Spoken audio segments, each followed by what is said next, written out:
Para decifrar o comportamento humano, é preciso ir além da simples observação das ações. É fundamental compreender a programação interna que, de fato, impulsiona cada decisão e cada gesto. E acontece que esse código interno, essa estrutura de valores e crenças, pode ser revelado através de um método bastante direto. O ponto de partida é a análise de uma figura de admiração, seja ela uma pessoa real, histórica ou até mesmo um personagem de ficção. Em contrapartida, é preciso considerar uma figura que provoca repúdio, alguém cujas características são ativamente rejeitadas. O que se observa é que as características admiradas nos outros são um reflexo das qualidades que já possuímos ou que aspiramos ter. De modo análogo, aquilo que nos desagrada em outras pessoas revela justamente o que buscamos evitar em nós mesmos. É nesse jogo de imitação e evitação que a nossa identidade comportamental é moldada. Essa estrutura de valores, no entanto, não é aleatória. Ela obedece a uma hierarquia de comando muito clara e inegociável dentro do nosso cérebro. Na base de tudo, na nossa camada mais fundamental, nós somos seres biológicos. Nossa programação primária é voltada para a sobrevivência. Acima da biologia, opera a emoção. Antes de qualquer processamento lógico, nós sentimos. A emoção é a nossa primeira camada de reação ao mundo. E somente no topo dessa estrutura é que se encontra a razão. Essa sequência, biologia, emoção e, por último, razão, é a ordem exata de processamento do cérebro. A razão não lidera, ela interpreta e justifica o que a biologia e a emoção já determinaram. Para entender melhor essa hierarquia, um modelo bastante eficaz é a teoria do cérebro trino, que o enxerga como 3 sistemas distintos, mas profundamente interconectados. Primeiro, temos o cérebro reptiliano, a nossa estrutura mais primitiva. Ele é focado exclusivamente na sobrevivência e opera apenas no presente, reagindo instantaneamente, sem qualquer deliberação. Em seguida vem o cérebro mamífero, ou o sistema límbico. Ele é o centro das nossas emoções, dos laços sociais, da confiança e da lealdade. Sua linguagem não é verbal, ele se comunica por meio de sentimentos e imagens. E por fim, no topo, está o neocórtex. É o nosso cérebro racional, responsável pela linguagem, pelo pensamento abstrato e, de forma crucial, pela capacidade de planejar o futuro. É ele que verbaliza e tenta dar sentido ao que os outros 2 cérebros sentem. Analisando este viés, torna-se crucial entender o que acontece quando essa hierarquia é colocada sob pressão. Diante de uma ameaça, é o cérebro mais primitivo, o reptiliano, que assume o comando com um repertório muito específico de respostas. Essas respostas são conhecidas como F3, paralisar, fugir ou lutar. Em uma situação de perigo, o cérebro reptiliano não pensa, ele simplesmente dispara uma dessas 3 reações instintivas para proteger o organismo. Esse aspecto revela algo importante. Essas respostas primais não são abstratas, elas se manifestam fisicamente, através de sinais involuntários e muito claros na nossa linguagem corporal. O corpo, de fato, comunica a decisão do cérebro reptiliano. Os braços se cruzando podem ser um ato de autopreservação, protegendo órgãos vitais. Os pés apontados para uma saída indicam um desejo inconsciente de fuga. Um punho que se fecha sinaliza tensão e prontidão para o confronto. Paralelamente, um dos sinais mais críticos de se observar é este. Para gerar força para um golpe, uma pessoa instintivamente move sua perna dominante para trás. Esse simples ajuste postural é um previsor valioso de uma agressão iminente. Isso nos leva a uma questão central. Por que, em momentos de alto estresse, as pessoas parecem tomar decisões que, do ponto de vista lógico, não fazem sentido algum? A resposta está em qual cérebro detém o controle. Sob estresse intenso, o cérebro mamífero, ao detectar uma ameaça significativa, pode simplesmente desligar o neocórtex e entregar o comando diretamente ao cérebro reptiliano. O pensamento lógico é efetivamente colocado de lado em favor da sobrevivência imediata e reativa. É esse fenômeno que explica por que as decisões tomadas sob pressão extrema podem parecer ilógicas. É também por isso que forças de operações especiais passam por um treinamento tão rigoroso, para condicionar o cérebro a não deixar que essa tomada de controle reptiliana comprometa uma missão. Afinal, o cérebro reptiliano vive apenas no agora. Ele reage, ele não calcula. A compreensão dessa hierarquia é fundamental. Para a gente conseguir entender de verdade a dinâmica da influência humana, é essencial partir de uma premissa biológica, uma premissa bem básica sobre como a nossa mente funciona. E essa ideia, ela é o centro de toda a análise. O cérebro humano, na sua essência, é uma máquina de sobrevivência e não um motor de felicidade. A arquitetura fundamental dele foi toda moldada para garantir a nossa perpetuação e não exatamente o nosso contentamento. Essa prioridade pela sobrevivente se manifesta de um jeito muito claro, sabe? A função mais primária do nosso cérebro é a vigilância. O córtex visual está o tempo todo em um estado de alerta, vasculhando o ambiente em busca de qualquer sinal que possa, de alguma forma, representar um perigo. E olha só, estima-se que durante 97% do tempo, o cérebro está ativamente procurando por ameaças. É uma operação que não para e que consome uma quantidade imensa de recursos cognitivos. Esse é basicamente o nosso modo padrão de operação. Esse estado de alerta constante para sobreviver acaba nos levando a uma consequência crucial: a nossa vulnerabilidade quando a gente está sob o domínio de emoções muito intensas. Elas comprometem diretamente nosso pensamento racional. Analisando por esse viés, fica claro que emoções intensas, como o medo e a paixão, diminuem drasticamente nossa capacidade de raciocinar. Quando alguém se apaixona, por exemplo, a razão simplesmente dá lugar ao sentimento e a pessoa se torna incapaz de enxergar defeitos. A mesma coisa acontece sob o efeito do medo, ele suprime o pensamento crítico. E entre essas emoções, o medo se destaca. Ele é de longe a ferramenta de controle mais potente. E por quê? Porque, além de anular o processo de raciocínio, ele desestimula a busca por mais informações. Isso torna o indivíduo muito mais propenso a aceitar ordens sem questionar. Para aprofundar um pouco mais essa dimensão, a gente precisa sair das emoções que a gente observa e ir para a origem delas, a origem biológica e química. É ali que está a verdadeira mecânica da influência. As emoções não são conceitos abstratos, entende? Elas são eventos bioquímicos. São literalmente explosões químicas que acontecem no cérebro. E essa natureza química pode ser tanto uma força, se a gente entende como funciona, quanto uma vulnerabilidade crítica, se for explorada por outros. É exatamente neste contexto que surge o conceito de bioinfluência. A influência mais profunda não começa na lógica, mas sim na biologia. Se trata de usar palavras e ações para alterar, de propósito, a química corporal de uma pessoa e, como consequência, alterar suas emoções e, por fim, sua razão.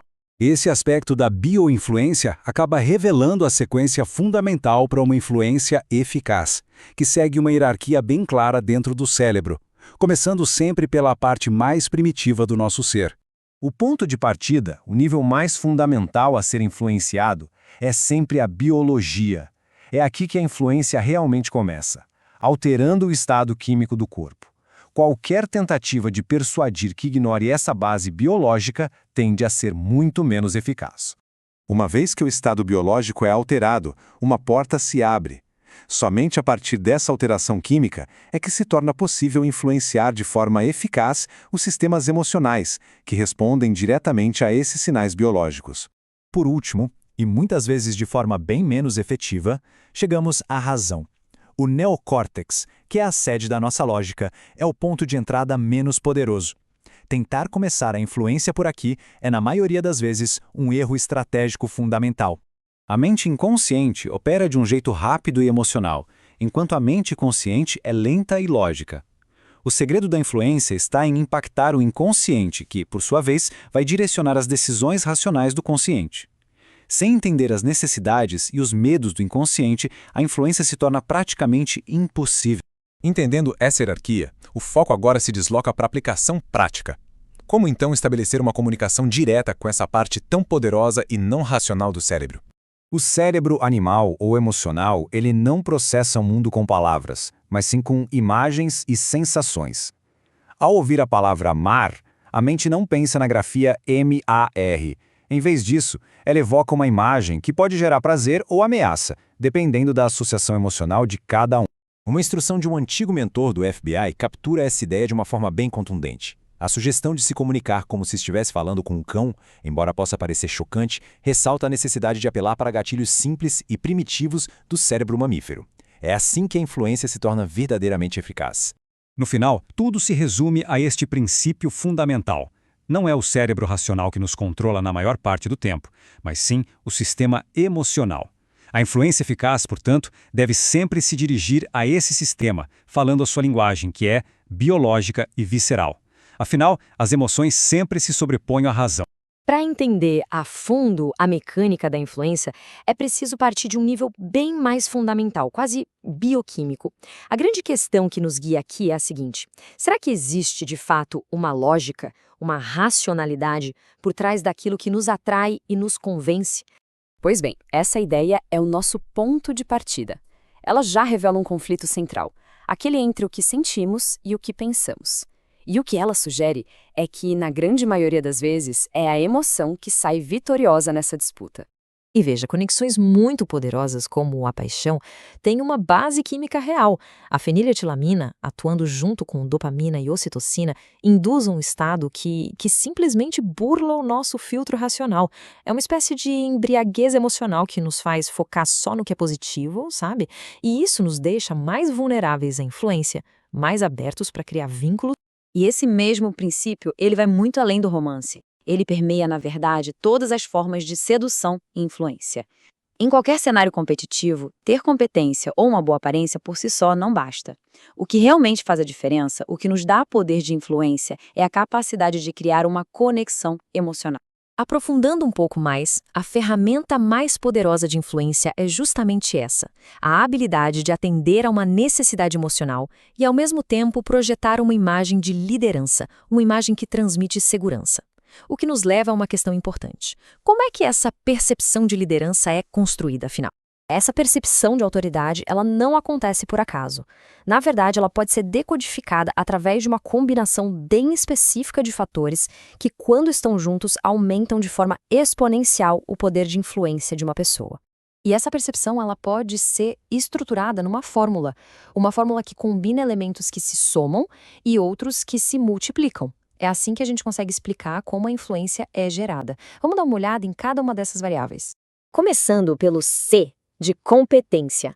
Ela é a base de tudo. A aparência pode até atrair num primeiro momento, mas sem uma competência sólida, a credibilidade, ela simplesmente desmorona. É uma condição essencial, mas como a gente vai ver, ela sozinha não é suficiente. A essa base de competência, a gente soma o M, de marca. Aqui estamos falando da percepção de valor que uma marca pessoal, um currículo ou a experiência de vida e profissional de alguém projetam. É o que constrói as primeiras impressões e agrega valor àquela competência inicial. E agora a gente entra nos fatores que multiplicam a influência. O primeiro é o L, de ligação. Quando alguém consegue gerar confiança e simpatia, um vínculo emocional é criado. É justamente esse fator que potencializa a influência, que a leva para um nível muito além das qualificações técnicas. O segundo multiplicador é a novidade, o N. O nosso cérebro ele é naturalmente atraído pelo que é novo, seja por um instinto de segurança ou por pura curiosidade mesmo. A novidade captura a atenção, e a atenção é um recurso valiosíssimo que, por sua vez, fortalece a ligação e amplifica a percepção de autoridade. Ao analisar essa fórmula, um componente se destaca como sendo o mais decisivo de todos. A variável da ligação, o L, tem um impacto tão, mas tão grande no resultado que entender o poder dela é simplesmente fundamental. Então, vamos considerar um cenário hipotético tanto do ponto de vista matemático quanto social. Se não existir nenhum tipo de vínculo emocional, ou seja, se o fator L for igual a zero, o que acontece com a equação inteira da autoridade? O resultado é zero. Simples assim. Não importa quão alta seja a competência ou quão forte seja a marca, a falta de ligação zera toda a equação. E isso, aspecto, revela um ponto crucial. A ligação não é só mais um fator, ela funciona como se fosse um portal. É através dela que todas as outras qualidades são percebidas. Sem essa conexão, a competência e as credenciais perdem o valor ou, pior ainda, nem chegam a ser notadas.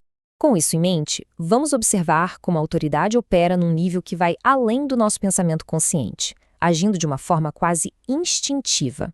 Para ilustrar esse ponto, pense num pequeno exercício. Se fosse pedido para que olhassem este slide e logo em seguida tocassem 2 vezes na tela, o que provavelmente aconteceria? A pergunta que fica é: por que a maioria das pessoas, muito provavelmente, seguiria essa instrução? O que nos leva a obedecer a um comando tão simples e, vamos ser francos, arbitrário? A resposta está na percepção de autoridade. Quando a gente percebe alguém como uma figura de autoridade, nosso cérebro reage de forma emocional e imediata. Isso nos leva a obedecer antes mesmo que o pensamento lógico tenha tempo de intervir. É uma resposta quase primária. Consequentemente, em toda e qualquer interação, essa dinâmica de autoridade está presente. Ou nós a exercemos ou nos submetemos à autoridade do outro. É exatamente por isso que líderes carismáticos que criam conexões são muito mais admirados do que aqueles que só apresentam competências técnicas. Figuras históricas e atuais, monarcas, políticos, influenciadores, todos eles constroem seu poder sobre essa base de ligação emocional. A conclusão, portanto, é bastante clara. A conexão emocional não é apenas um detalhe, não é um complemento. Ela é, na verdade, o elemento central e mais poderoso na construção da influência e da percepção de autoridade. Para entender a mecânica por trás das conexões humanas, desde a atração inicial até a manutenção de um relacionamento, existe uma estrutura que é surpreendentemente lógica. Vamos analisar como ela funciona. Nossa análise começa com uma verdade um tanto quanto inconveniente sobre a atração e como uma simples mudança de foco pode superar isso. A partir daí, vamos decodificar uma fórmula de 4 etapas que é usada tanto para construir relacionamentos quanto, e isso é crucial, para identificar quando eles estão em risco. Então, vamos começar reconhecendo um princípio universal e, de certa forma, bem justo da percepção humana. A psicologia, na verdade, tem um nome para isso. É o efeito de halo. Basicamente, é um viés cognitivo onde a nossa impressão geral de alguém, principalmente a sua aparência, acaba influenciando o nosso julgamento sobre todas as outras qualidades da pessoa. Isso acaba dando uma vantagem que nem sempre é merecida. E embora pareça até simplista, a manipulação dessa percepção é uma tática real. A ideia de se posicionar ao lado de amigos menos atraentes explora o poder do contraste. Já o flash de sobrancelhas, que é aquele levantar e abaixar rápido, é um sinal universal de reconhecimento positivo.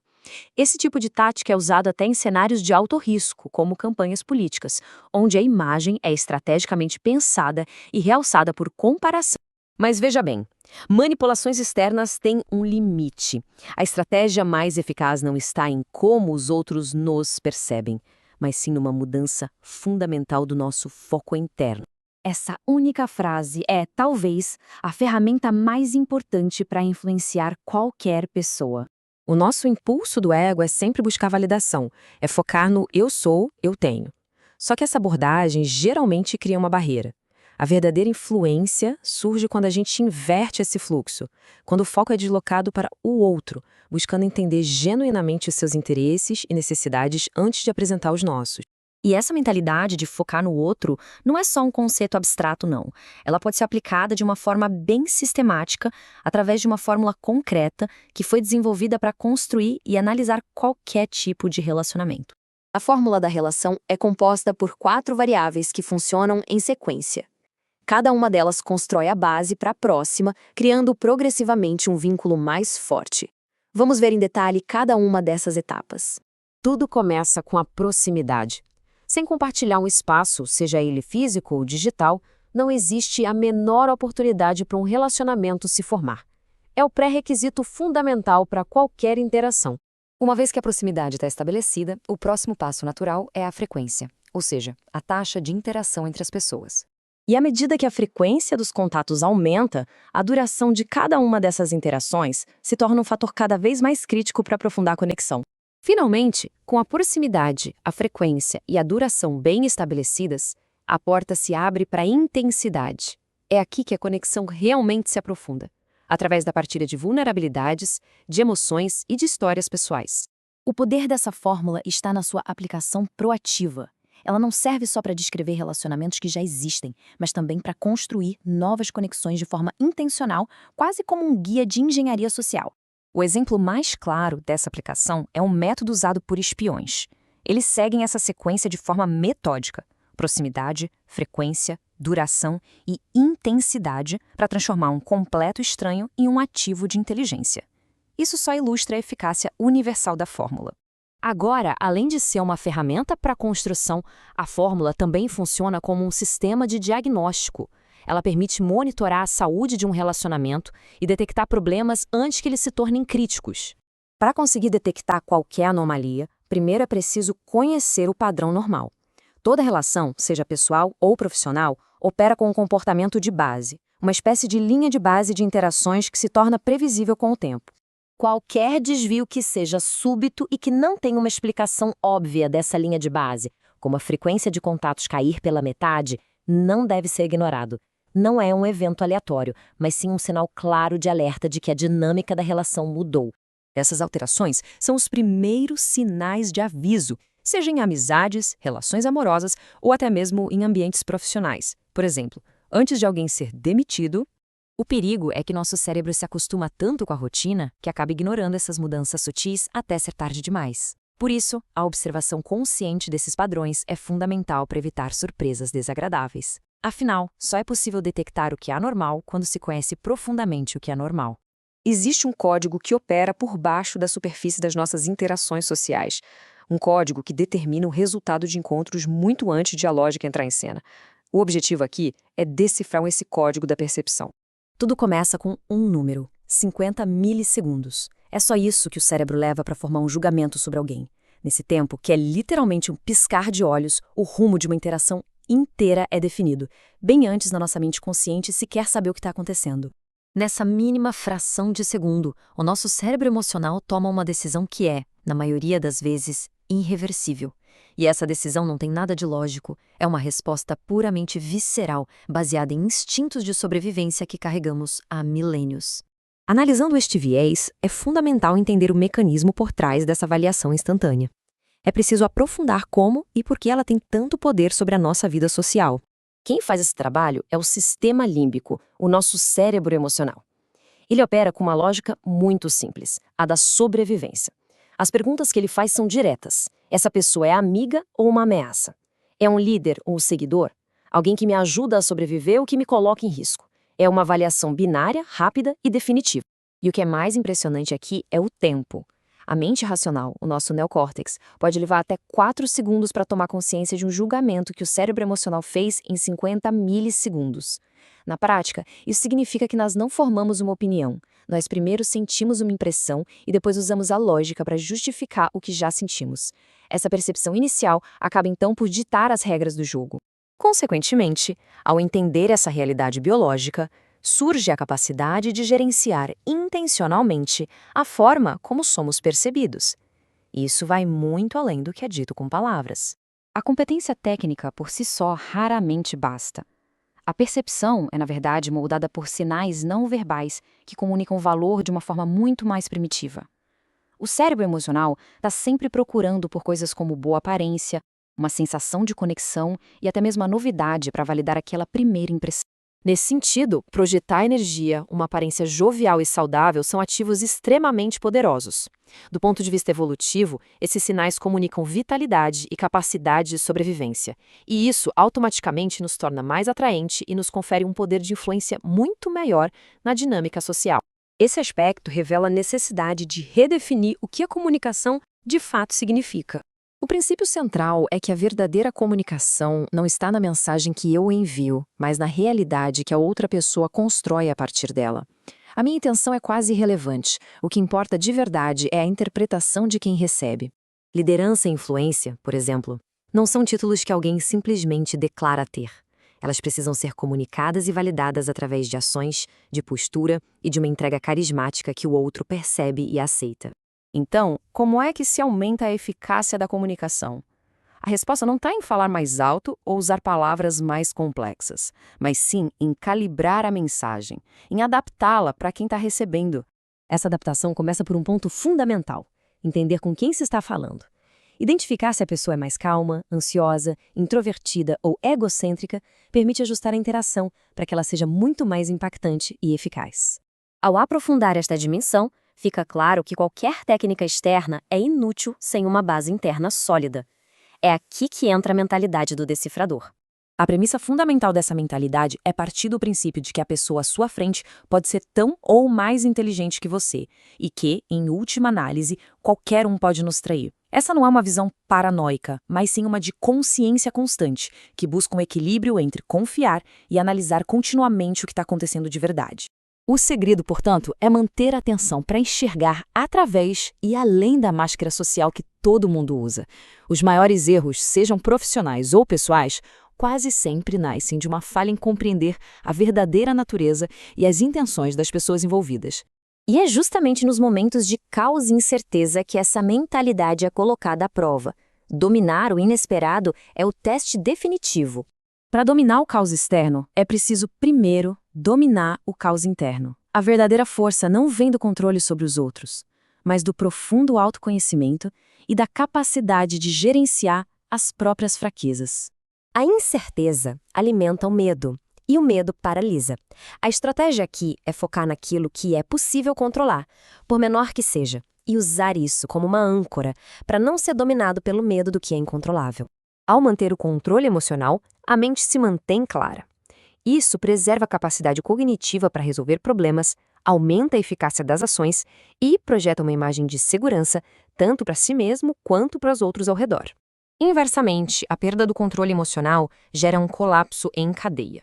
A capacidade cognitiva despenca, a insegurança dispara e, o que é mais perigoso, a pessoa passa a ser percebida como uma vítima, um alvo fácil. É a mesma lógica por trás do treinamento de forças especiais e agentes de inteligência. Eles são condicionados a aceitar que nada é garantido. Portanto, congelar diante do inesperado simplesmente não é uma opção.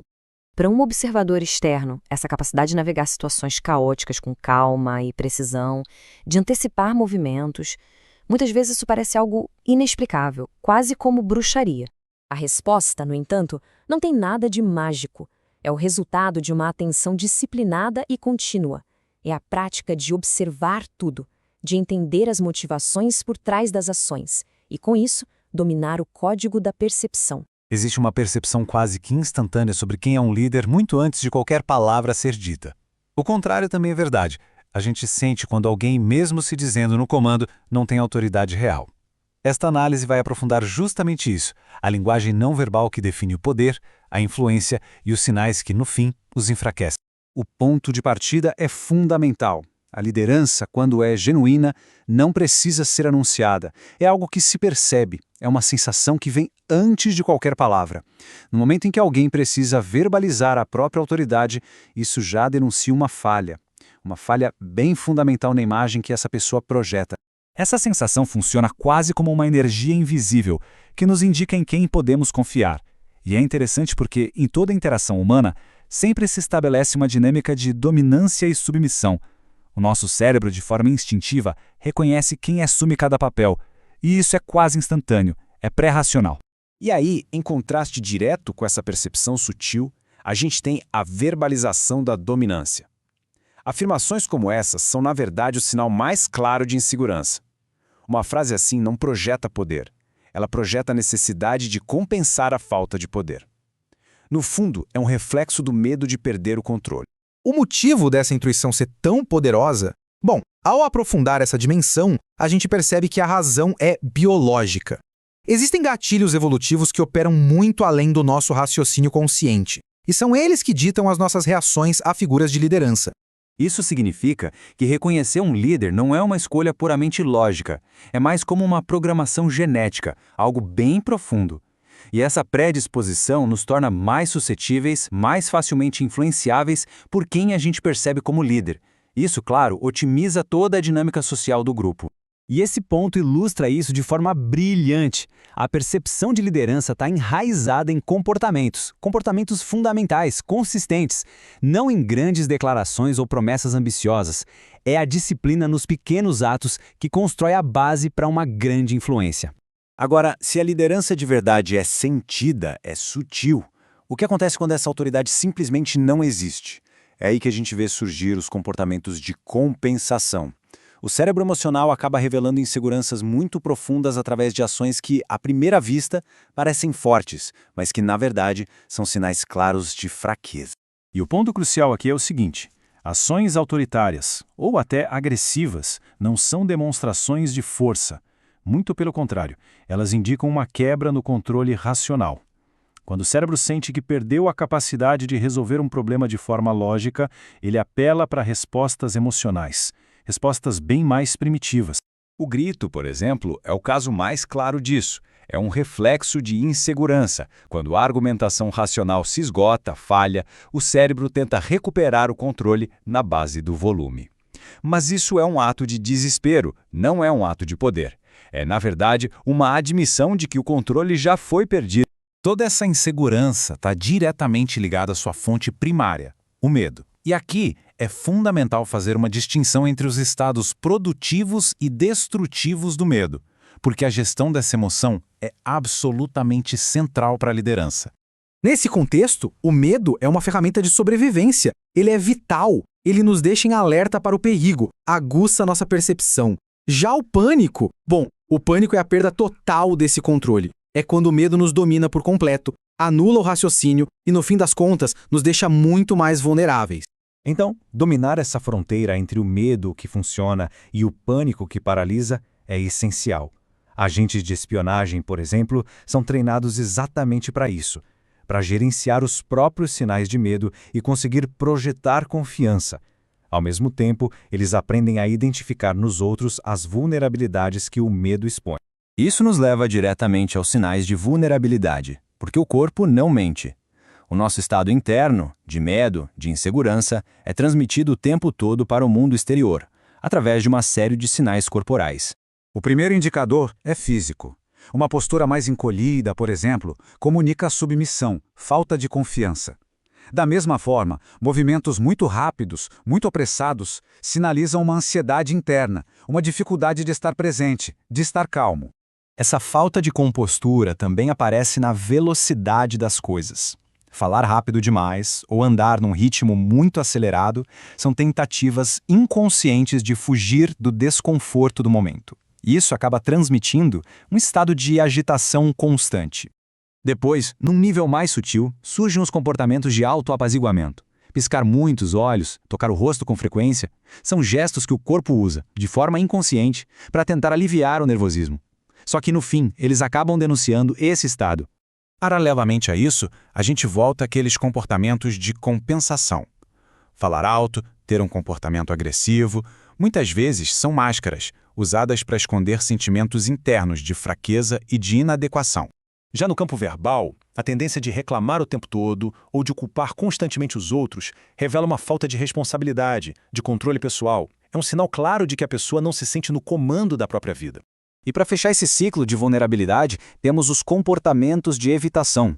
O medo do confronto, o medo de dizer não, essa incapacidade de estabelecer limites ou de enfrentar um conflito quando é necessário. Isso é um sinal muito claro de um medo que fica por baixo de tudo e que mina qualquer percepção de liderança. Considerando tudo isso, chegamos a um conceito final um pouco mais sofisticado: o paradoxo da coragem. A liderança verdadeira exige um equilíbrio muito preciso em relação ao medo. É preciso evitar tanto o excesso de medo quanto a ausência total dele. A perspectiva da espionagem, por exemplo, é bem clara quanto a isso. Um parceiro sem medo nenhum não é um trunfo, é um problema. A ausência completa de medo nos torna vulneráveis e expostos, porque leva à imprudência, à incapacidade de calcular os riscos.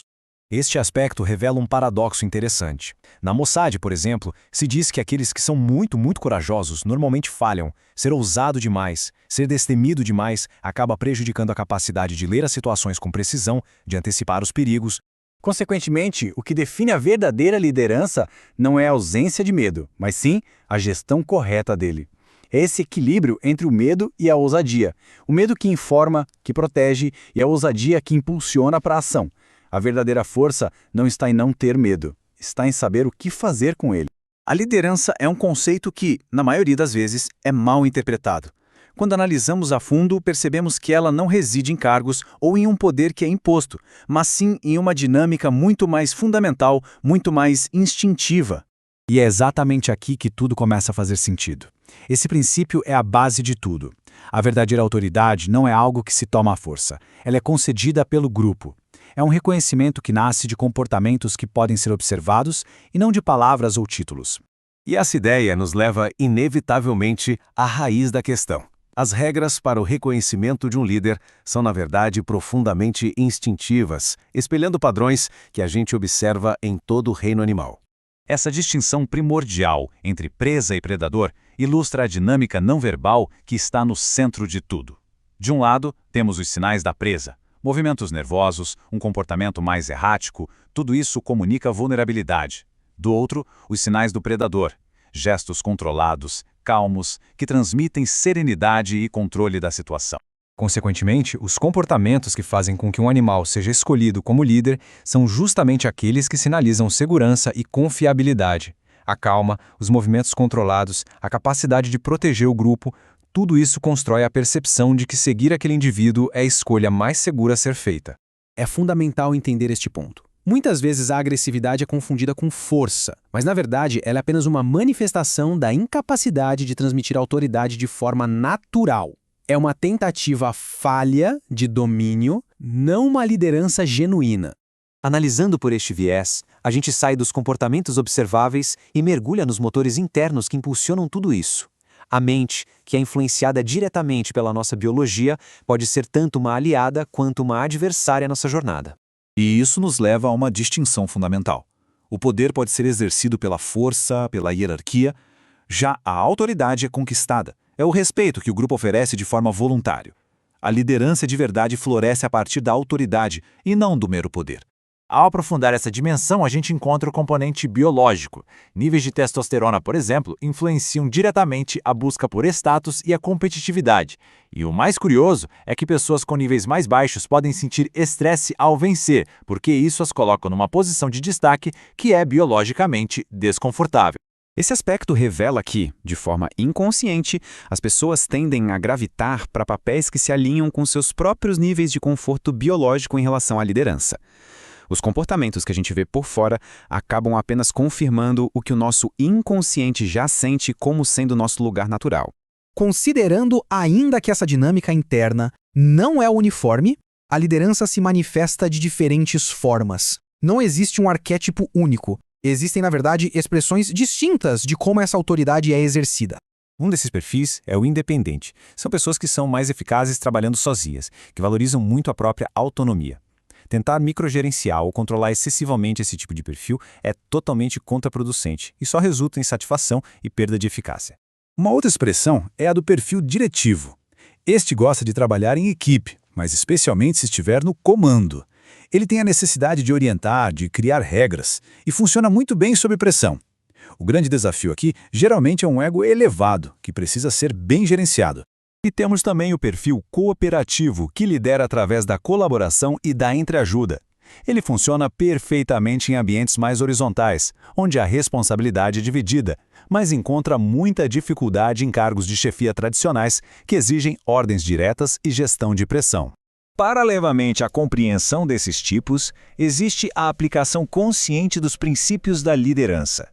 É a passagem da observação para a ação deliberada, o que a gente pode chamar de engenharia do comportamento. Esse ditado, na verdade, encapsula uma verdade neurobiológica bem profunda. A comunicação entre a mente e o corpo é uma via de mão dupla. As nossas ações mudam a nossa mente. Ao incorporar os comportamentos de um líder, a própria neurobiologia começa a se transformar para se alinhar a esse novo estado. Portanto, o ponto crucial aqui é que a influência não vem de roteiros ou de procedimentos. A liderança é uma transmissão contínua e não verbal de autoridade, um equilíbrio constante entre força e serenidade que é percebido de forma subliminar pelas outras pessoas. E um dos indicadores mais claros e potentes de liderança é a capacidade de dizer não. Isso sinaliza que a pessoa tem uma opinião clara e um rumo definido, o que, por sua vez, transmite segurança para o grupo. A dificuldade em dizer não geralmente deriva de uma necessidade muito grande de aprovação, de um medo de perder o afeto ou o status, o que demonstra uma baixa autoestima, é um sinal de instabilidade, exatamente o oposto do que se busca em um líder. Uma técnica poderosa para modular essa dinâmica é o silêncio. Simplesmente não reagir a um pedido por alguns segundos cria um desconforto que sinaliza desinteresse. E muitas vezes, a outra pessoa acaba preenchendo esse vácuo retirando o próprio pedido. Em última análise, a liderança não é um cargo a ser ocupado. Ela é um estado de ser, uma forma de se portar e de interagir com o mundo que é constantemente transmitida e percebida pelos outros. É fundamentalmente um modo de estar. Sabe o que define um líder de verdade? Muitas vezes a gente pensa que são os títulos, o cargo, Mas, na verdade, o que conta mesmo são aqueles sinais bem sutis, quase inconscientes, que acabam comunicando poder e confiança. É justamente essa arquitetura da presença que vamos desvendar agora, olhando em detalhe como os nossos comportamentos e até o nosso estado interno acabam projetando essa influência toda. E essa frase, olha, ela é a base de tudo, de verdade. Liderança de verdade não tem nada a ver com dominar os outros, com ser o mais forte na base da força. Pelo contrário, ela nasce de uma segurança que vem de dentro, sabe? Uma segurança que irradia, que se espalha naturalmente e que influencia as pessoas sem precisar, de jeito nenhum, diminuir ninguém. Então, existem vários comportamentos que, sem a gente nem perceber, acabam revelando o nosso status, a nossa posição dentro de um grupo, numa hierarquia social. E olha, um dos mais surpreendentes e que muita gente interpreta errado é a forma como se pede desculpa. Porque, veja bem, ficar pedindo desculpa o tempo todo não é de fato um sinal de boa educação. Na realidade, isso é um mecanismo de defesa. É um comportamento que a gente usa para evitar conflito, para evitar agressão, mas que acaba passando uma imagem de submissão, de medo. E isso, claro, vai minando completamente a percepção de liderança que os outros têm da gente. E para conseguir parar de projetar essa imagem de submissão, é fundamental trabalhar na base, na fundação de onde essa presença toda surge. Essa arquitetura do poder, então, ela começa por dentro. Começa com a maturidade emocional. É ela que serve de alicerce para construir qualquer tipo de influência. A gente percebe o nível de maturidade de alguém principalmente pela forma como essa pessoa reage aos acontecimentos. Pense, por exemplo, em uma crítica sobre um trabalho. Alguém com baixa maturidade tende a reagir na hora, com raiva, fica na defensiva. Já uma pessoa com uma maturidade mais elevada, ela vai ouvir a crítica com calma, vai tentar entender o ponto e ver o que pode de fato ser melhorado a partir dali. Isso quebra aquela crença antiga de que um comportamento barulhento, agressivo, é sinal de autoridade. Não é. Lógico, existem momentos em que é preciso ter firmeza, ser assertivo, mas gritar, ser agressivo, na verdade, são um sinal claro de fraqueza e não de força. E por outro lado, analisando por esse viés, a serenidade age quase como um ímã para a autoridade. Quando alguém se mantém calmo, relaxado, as pessoas ao redor sentem uma inclinação natural para respeitar, para seguir aquela orientação. Essa calma, ela transmite controle e confiança de uma forma quase que automática. E esse estado interno de serenidade, ele não fica só por dentro. Ele se manifesta no corpo, fica visível. Tudo está conectado.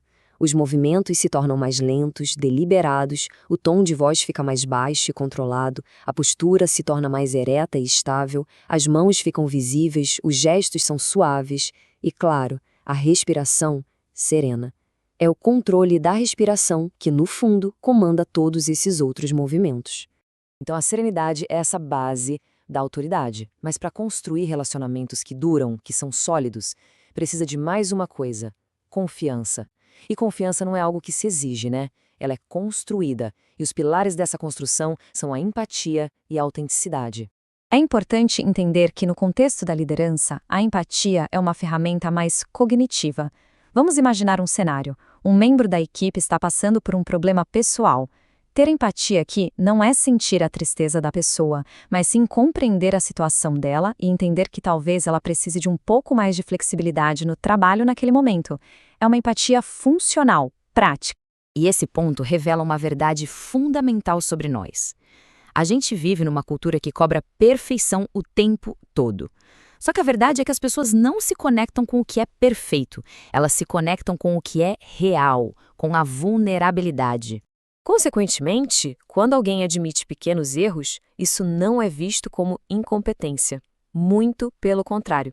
Acaba tendo o efeito de fortalecer os laços, de criar uma ligação maior, porque as pessoas respondem de uma forma muito positiva à sinceridade, à autenticidade. Então a gente pode pensar na autenticidade como a porta de entrada para a confiança. E a confiança, por sua vez, é a base para qualquer conexão genuína. Agora, vamos aprofundar um pouco na mecânica de como esse envolvimento realmente acontece. E tudo começa com a presença genuína, que é a base de qualquer ligação forte. Pense naquelas situações em que se está conversando com alguém e do nada a pessoa pega o celular. A sensação que isso passa é de total desinteresse, né? E ali, naquele momento, se quebra qualquer chance de uma conexão de verdade. Isso nos leva a um princípio que redefine o propósito de ouvir. É uma mudança pequena, mas que faz toda a diferença. A prática de ouvir para compreender e não apenas ouvir para responder. O foco muda. Passa a ser a compreensão profunda do que o outro está dizendo, em vez de já ficar formulando a sua resposta enquanto a pessoa ainda está falando.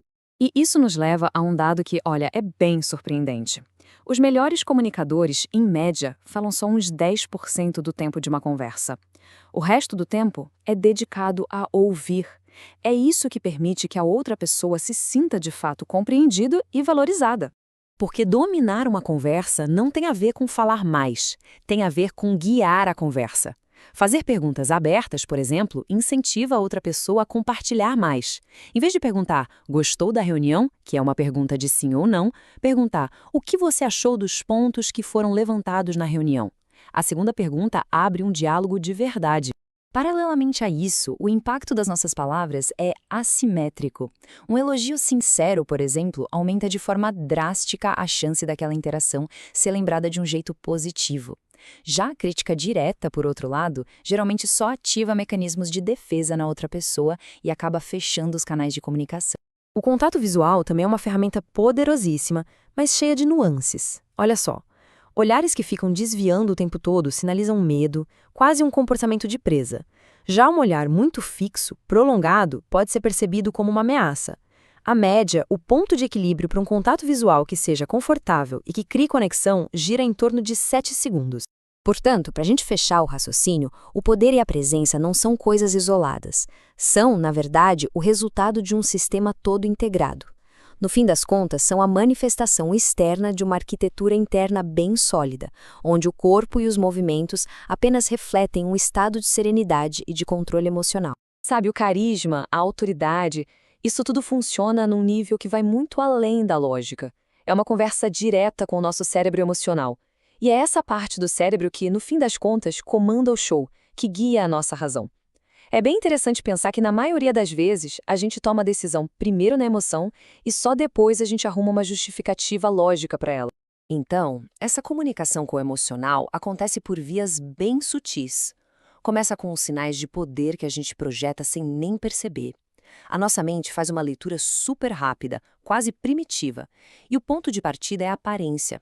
A gente olha para alguém e em segundos interpreta aquilo como um sinal de saúde, de capacidade de liderança.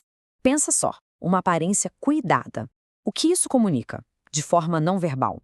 Saúde, controle, roupas limpas que se encaixam na situação, sapatos em bom estado, até uma pasta de trabalho organizada. Tudo isso é lido por aquela parte mais instintiva do cérebro como um sinal de competência. Agora, o contrário, o descuido, o que ele sinaliza? Fragilidade, na hora. Mas essa leitura não é só visual, não. O olfato, por exemplo, é poderosíssimo. Ele tem tipo um atalho direto para os centros de memória do cérebro. Ele pula a parte racional. O que isso quer dizer? Que um cheiro específico pode, de repente, acionar uma memória positiva em alguém. Imagina um perfume que lembra, sei lá, férias na praia.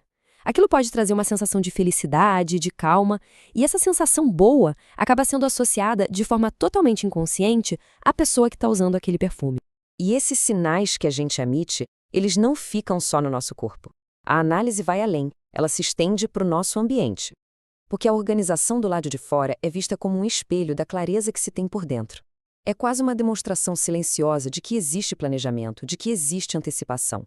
Tem um princípio que é levado muito a sério em forças especiais que diz o seguinte: um ambiente caótico é sinal de uma mente que não está preparada para a crise. A desorganização nesse contexto é vista como um sintoma de medo.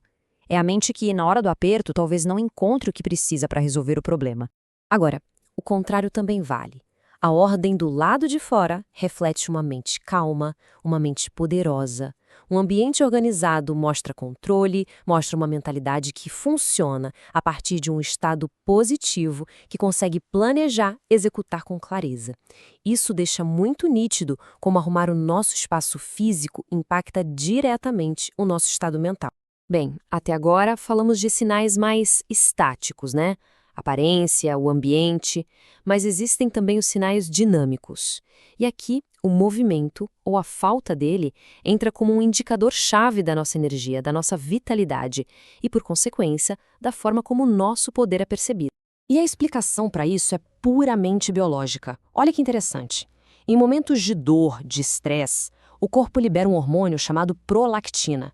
É um hormônio calmante, que basicamente inibe a ação. É por isso que, quando se está sob pressão, muita gente sente sono, fica letárgico. Agora, pessoas que são treinadas para liderança, elas aprendem a passar por cima desse impulso natural. Em vez de paralisar, focam na solução, focam no movimento. Consequentemente, essa ideia de jovialidade, de movimento constante, acaba sendo associada lá no inconsciente com poder. Repara só como líderes mundiais muitas vezes entram nos lugares com um passo mais rápido, mais acelerado. O objetivo ali não é por questão com pressa, é para projetar energia, vitalidade, e o resultado é uma imagem de domínio. Essa projeção de poder pelo movimento, ela vai além e entra na nossa interação direta com as pessoas. A maneira como a gente faz um pedido, por exemplo, ou até o uso bem sutil do contato físico, tudo isso são ferramentas que ajudam a estabelecer controle e a criar uma conexão bem poderosa.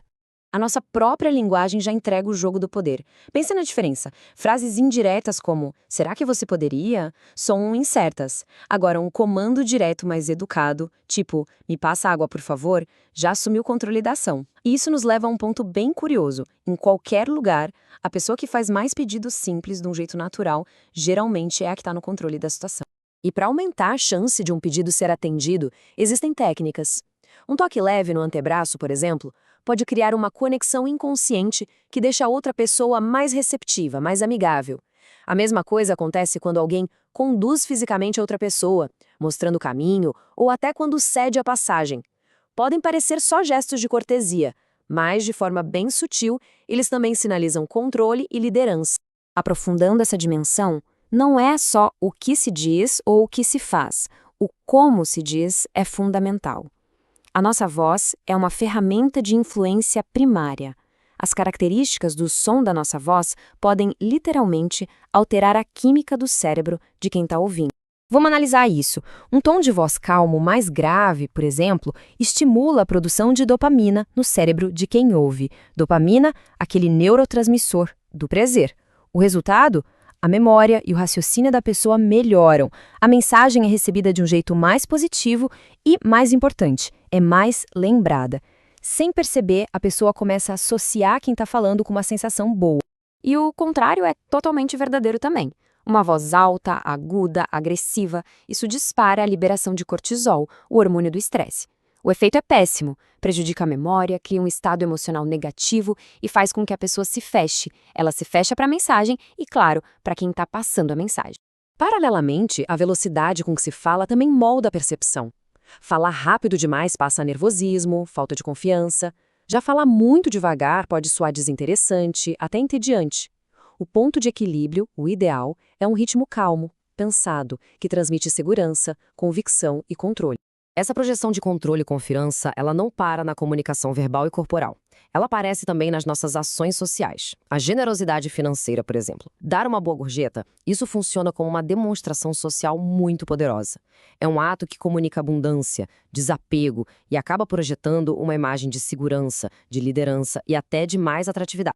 Mas, considerando ainda um outro nível, podemos sair desses momentos pontuais de comportamento e olhar para o quadro geral, para os padrões de longo prazo. E é aqui que a coisa fica séria. A conduta de uma pessoa nas suas relações pessoais é um dos indicadores mais precisos do seu verdadeiro caráter e, por consequência, da sua competência. O caráter de verdade aparece em como a pessoa lida com as relações mais próximas, em como ela trata a equipe de serviços, os subordinados. E um ponto crucial: se ela assume a responsabilidade ou se a tendência é culpar os outros quando as coisas não erram. Existe uma correlação muito forte que indica que quem tem estabilidade na vida pessoal geralmente também demonstra competência no trabalho. Ao observar todos esses pontos, fica claro que aplicar esses princípios não é só uma questão de conhecimento técnico. A mudança de verdade, seja na gente ou nos outros, só acontece quando existe uma crença genuína na capacidade de mudar, na capacidade de influenciar o ambiente ao redor. E a consequência natural de se desenvolver essa capacidade de liderança e de influência é que a vigilância precisa ser ainda maior. Ficar atenta a todos esses sinais nos outros, principalmente os sinais de desonestidade, de manipulação, vira uma ferramenta essencial, não só para manter a liderança, mas acima de tudo para a própria proteção. Para decifrar e neutralizar indivíduos que manipulam, é preciso primeiro entender a fundo os seus métodos e motivações. E essa análise toda começa de um ponto de partida que é fundamental: aceitar que qualquer pessoa pode ser um alvo. Esse é o primeiro passo e o mais crucial de todos, para uma proteção realmente eficaz.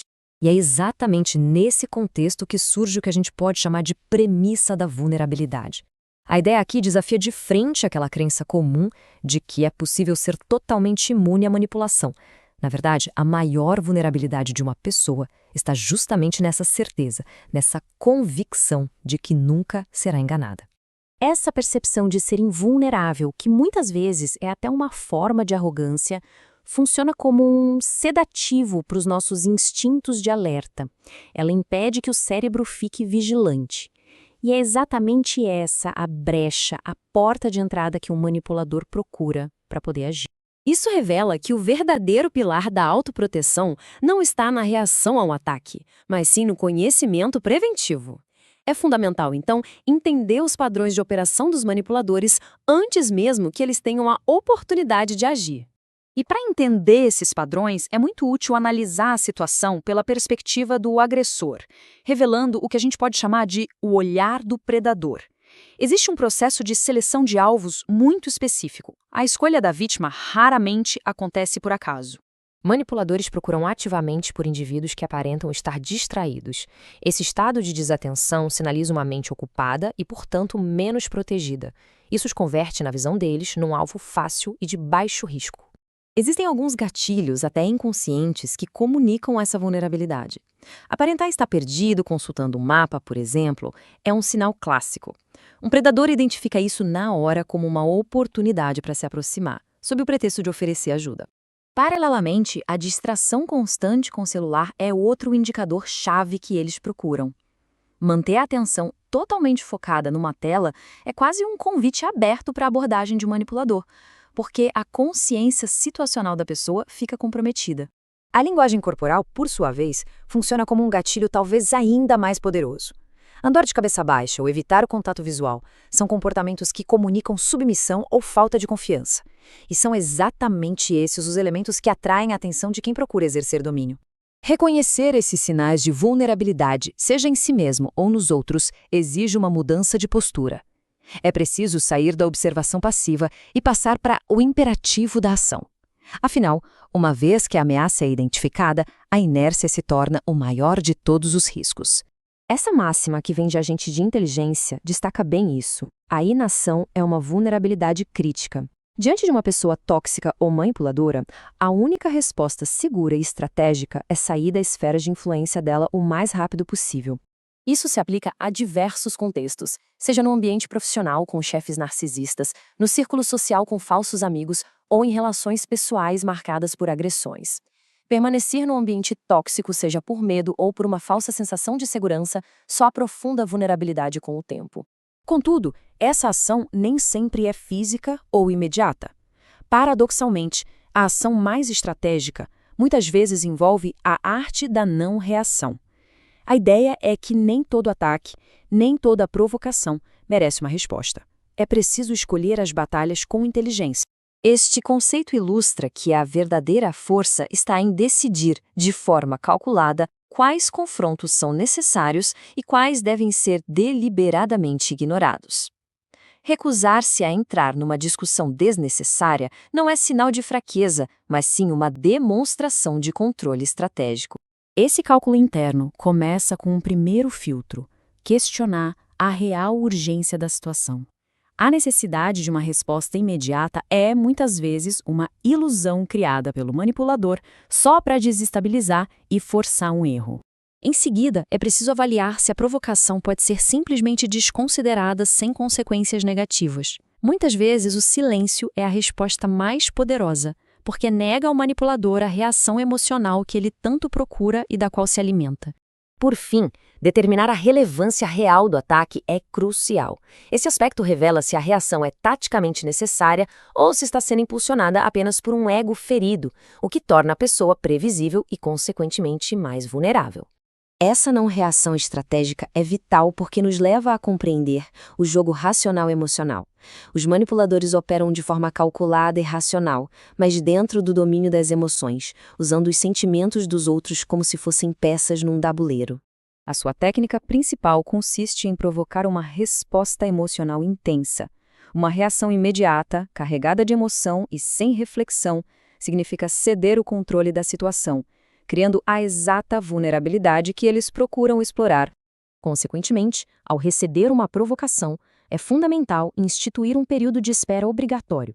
Dar um tempo, como 24 horas, por exemplo, permite que o estado emocional intenso se dissipe, garantindo que qualquer resposta seja considerada de forma racional e não impulsiva. Ao aprofundar essa dimensão do comportamento, a gente chega à distinção final, e talvez a mais importante, decifrar a motivação final do indivíduo. É preciso entender que nem toda pessoa difícil é, por definição, uma manipuladora. Enquanto as pessoas difíceis geralmente agem a partir da sua própria dor emocional, muitas vezes sem a intenção deliberada de prejudicar, os manipuladores agem com um propósito bem claro: ganhar poder e controle, sendo indiferentes ao dano que possam infligir no processo. Em última análise, todo o processo do manipulador é orientado para este objetivo singular de controle sobre o outro, a fim de satisfazer suas próprias necessidades. Compreender essa estrutura motivacional é a chave para desenvolver mecanismos de defesa eficazes e neutralizar essa influência. Vamos começar a desvendar um aspecto bem complexo do comportamento humano, a interação com pessoas difíceis e também com os manipuladores. A ideia central que a gente precisa entender aqui é que o comportamento difícil, na verdade, não vem da malícia. A origem dele é um lugar de escassez, de dor. E a raiz disso? Bom, ela está lá nos nossos instintos de sobrevivência. É um lugar onde a carência acaba amplificando a ansiedade e faz com que a pessoa foque muito mais nos problemas do que nas soluções. É que a falta, a carência, é o que cria a pessoa difícil. Quando as necessidades dela não são supridas de alguma forma, o foco vai todo para o que está errado. E essa é a base para esses comportamentos que a gente vai ver. E essa dor interna, essa carência, ela não fica escondida não. Ela aparece. E aparece através de padrões de comportamento que são bem específicos e fáceis de ler uma vez que a gente os conhece. Aprofundando a primeira dimensão, a gente vê a pessoa que desdenha. Sabe, aquele que desvaloriza tudo, que sempre tem um sim, mas na ponta da língua. A dor central dessa pessoa é a falta de atenção. Ao mesmo tempo, existe o indivíduo que desconfia de tudo. Essa pessoa é controlada por um medo profundo de cometer um erro ou de ser enganada. Por isso, questiona cada detalhe e, sob estresse, pode até acusar os outros de incompetência. Esse aspecto revela um outro perfil, o da pessoa que desafia. Ela usa a hostilidade e a intimidação para tentar controlar o ambiente. A raiva, na verdade, é um escudo, um mecanismo para ela lidar com a própria falta de reconhecimento. E temos também o tipo que domina. É aquele que precisa o tempo todo demonstrar superioridade, que interrompe os outros. O foco dele está sempre em quem está no comando, porque o maior medo que ele tem é a falta de poder. Bom, quando a gente entende esses padrões, isso permite uma mudança estratégica fundamental. A gente para de reagir emocionalmente e passa a agir de forma deliberada. E o ponto crucial é exatamente este: não entrar na luta de poder. É preciso suspender o próprio ego para não alimentar o ego do outro. Se a gente entra nessa briga, só acaba amplificando o ciclo de dor. Isso ilustra perfeitamente aquela ideia de que aquilo a que você resiste persiste. O confronto direto só reforça o comportamento que a gente está tentando mudar. A partir daqui, a gente entra em uma parte mais tática. Saber gerenciar o ambiente físico e verbal durante um conflito se torna primordial. Numa situação de tensão, por exemplo, o equilíbrio da comunicação tem que mudar drasticamente. A gente precisa ouvir muito mais do que falar. A proporção ideal é algo em torno de 70% do tempo ouvindo e só 30% falando. Até a nossa postura corporal vira uma ferramenta. Nada de ficar de frente, sabe? Angule o corpo um pouco de lado. Aponte um pé para uma saída e mantenha as palmas das mãos sempre visíveis. São gestos que comunicam que você não quer confronto e isso ajuda a diminuir a tensão. E tem uma ferramenta que é simples, mas muito poderosa: usar o nome da pessoa. Nós, seres humanos, somos programados para responder ao nosso próprio nome. Isso pode ser o suficiente para cortar uma explosão emocional. Analisando por este viés, a gente percebe que por trás de muitos desses comportamentos negativos existe um medo específico. Por exemplo, a pessoa que é muito mandona. No fundo, ela tem um medo enorme da falta de controle. Paralelamente, aquela pessoa que critica tudo e todos o tempo todo, muitas vezes o que ela está revelando é o medo dela mesma ser percebida como pouco inteligente. E as explosões emocionais? Fundamentalmente, elas são um sinal desesperado por reconhecimento. É o medo de não ser visto, de não ser ouvido, vindo à tona de forma descontrolada. Bom, até aqui a gente falou da pessoa difícil, mas agora é preciso considerar uma ameaça mais complexa. É essencial saber distinguir a pessoa difícil, que é mais legível, do manipulador, que é muito mais insidioso. A diferença-chave está aqui. A pessoa difícil é consistentemente difícil, é previsível. Já o manipulador é socialmente habilidoso, controlado, e a empatia que ele demonstra é falsa, é um engano calculado e não uma reação de dor. Para se defender da manipulação, o primeiro passo, claro, é aprender a reconhecer os seus sinais distintos e as táticas que eles usam para controlar. E os sinais são vários. Eles mentem excessivamente, com um senso de superioridade. Não sentem remorso ou culpa. Adoram se fazer de vítima. Chegam com uma familiaridade excessiva logo de cara, ajudam apenas para obter algo em troca e ridicularizam os outros para expor seus medos. Uma alta concentração desses comportamentos é um grande sinal de alerta. Uma das táticas é a chamada técnica rosa, que é basicamente um ataque emocional direto.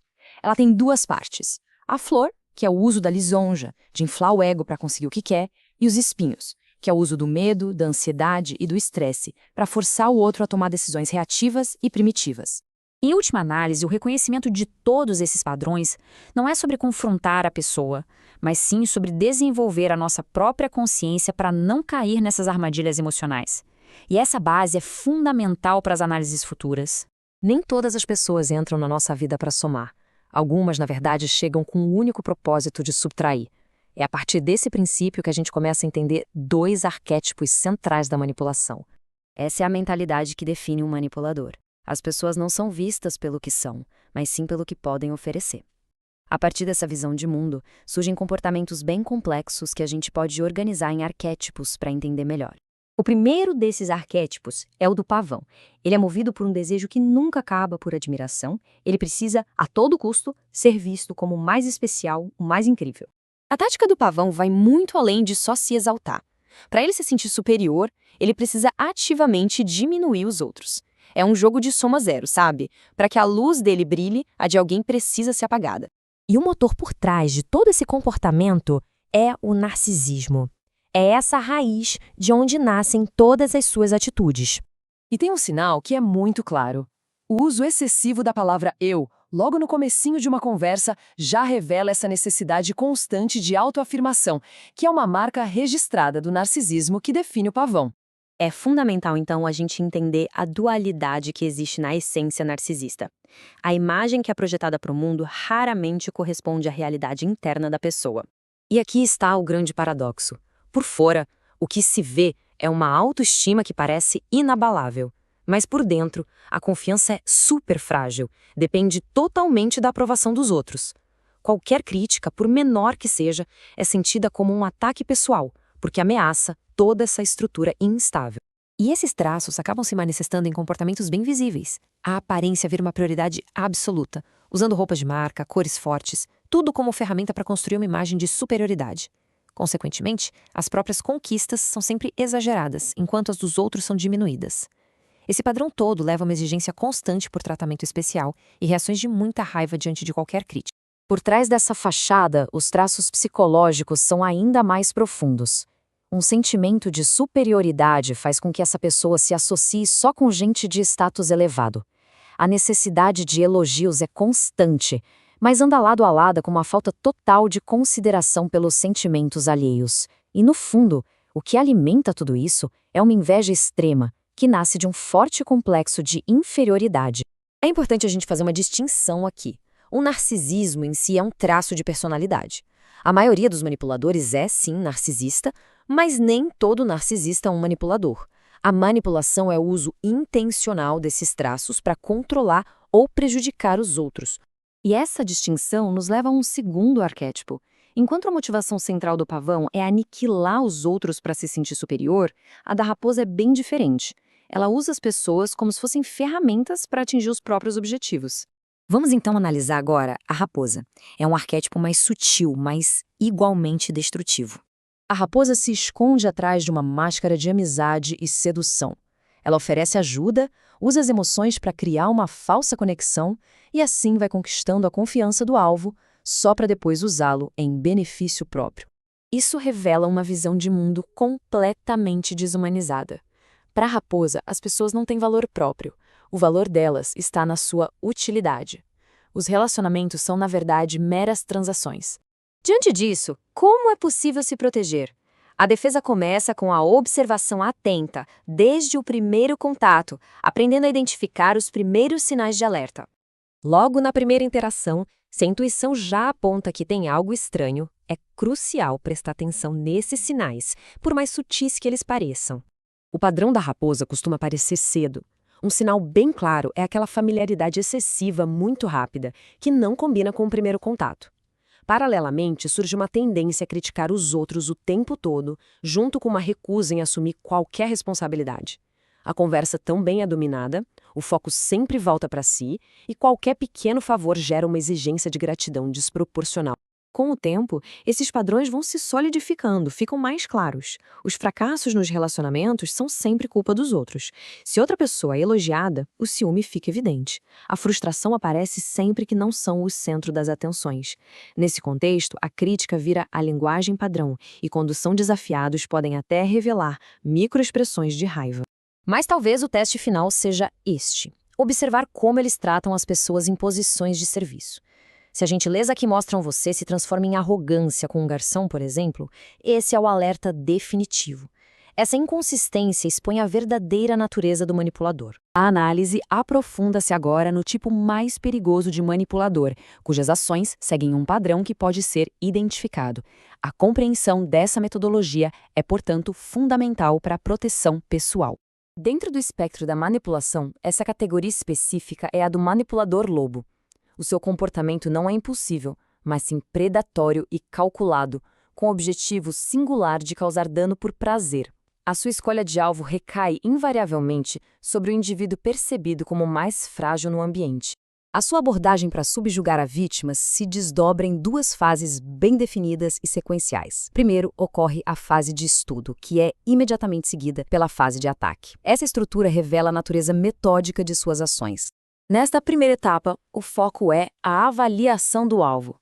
O predador estuda e analisa a vítima para mapear vulnerabilidades, sondar aberturas e garantir que a ofensiva subsequente seja precisa e bem-sucedida. A análise inicia-se pelo olhar. Um indicador crítico é o contato visual que se estende por mais de 7 segundos, de forma fixa e sem piscar. O que o torna alarmante é a ausência de expressões sociais normais que costumam acompanhar a interação, como o sorriso ou o levantar de sobrancelhas. Analisando esse viés, essa ausência de expressão é frequentemente acompanhada por uma tensão visível na zona ocular. As sobrancelhas podem se contrair, formando um V, um forte indicador de raiva contida e uma preparação para o confronto. Paralelamente, uma microexpressão de desprezo pode surgir, o sorriso unilateral, onde apenas um canto da boca se levanta. É o sorriso do manipulador, um sinal sutil, mas extremamente revelador de uma avaliação com superioridade. A partir dessa avaliação visual, a sondagem avança para o plano físico. Os limites pessoais são testados por meio de toques que parecem acidentais, mas que são deliberadamente prolongados e ocorrem em zonas não permitidas, como o estômago ou a parte inferior das costas, sinalizando uma clara intenção invasiva. Esse aspecto revela uma vigilância mais ampla. A pessoa pode fazer perguntas intrusivas sobre rotinas, morada e família, ou interagir com objetos pessoais sem permissão. Consequentemente, coincidências começam a ocorrer, com o predador aparecendo nos mesmos locais e horários, fechando cerco sobre o alvo. Superada a fase de estudo, a metodologia avança para a fase de ataque. Aqui, os sinais tornam-se agudos e indicam um perigo iminente, com a linguagem não verbal precedendo a ação violenta de forma inequívoca. A importância de reconhecer esses sinais é absoluta. Este conhecimento funciona exatamente como um colete à prova de balas.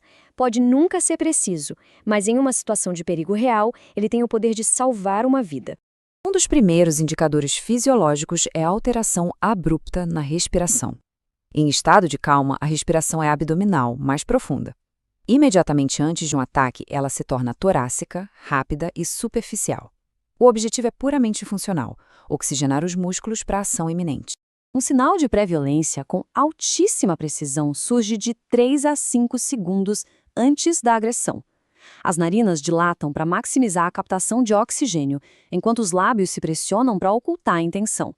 É o corpo se preparando para a explosão, enquanto a mente tenta mascarar esse preparo. Ao aprofundar esta dimensão, outros sinais involuntários se manifestam. A tensão nos músculos da mandíbula torna-se visível. Ocorre o ato de engolir em seco, consequência de um pico de adrenalina que inibe a salivação. As pupilas dilatam e, logo em seguida, o contato visual intenso é subitamente quebrado, momentos antes da investida. O corpo então se ajusta mecanicamente para a agressão. A perna e o ombro dominantes recuam para gerar potência para um golpe. A cabeça baixa, num movimento instintivo para proteger a jugular e, ao mesmo tempo, ampliar a visão periférica. Os braços se posicionam em ângulos retos ou simplesmente congelam ao lado do corpo, prontos para a ação. Comportamentos que poderiam ser confundidos com nervosismo são, na verdade, sinais de contenção. A transferência de peso entre os joelhos ou a agitação dos dedos e dos pés são formas de aliviar a enorme tensão emocional acumulada antes que ela seja liberada através da violência. Finalmente, manifestam-se as ações preparatórias mais óbvias. O punho se fecha, indicando que a mão está pronta para o impacto. A pessoa pode ajustar a roupa, como puxar as calças para cima, um movimento funcional para ganhar mobilidade e ser mais eficaz no ataque iminente. A análise desses sinais, desde os mais sutis na fase de estudo até os mais explícitos na fase de ataque, transforma a simples observação em uma compreensão profunda da iminência do perigo. Dominar a leitura desses sinais é, portanto, o fundamento essencial para a segurança pessoal. Com esta estrutura de conhecimento firmemente estabelecida, o terreno está preparado para avançar para o próximo nível de análise, o processo de decifrar pessoas.